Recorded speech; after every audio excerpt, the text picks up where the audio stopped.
अरे आनंद भाई फोन आ। हेलो। हाँ भाई प्रदीप। हाँ यार आनंद बता। कहाँ आज? ये तो स्कूल में बैठे हो। ले ठीक आत हूँ। ले यार।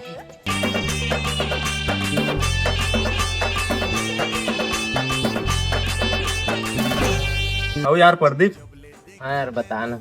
तो इंग्लिश बोले आते का यार? नहीं आया यार, चलो आते यार। हाँ मोर दादा परदादा ने तो बहुत इंग्लिश मारत रही पहली। लेना यार, एक और सुनाना यार।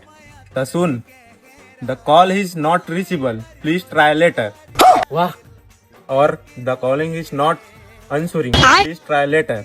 अरे दादा रे, मैं तो इसने इंग्लिश बात पुरखा में नहीं सुने रहे। अरे हमार खानदान के मन पूरा पहले से इंग्लिश बोला था आत रे। अबे साले कभू आओ इंग्लिश बोले होवे। नहीं भैया, मजाक करत रहे बा।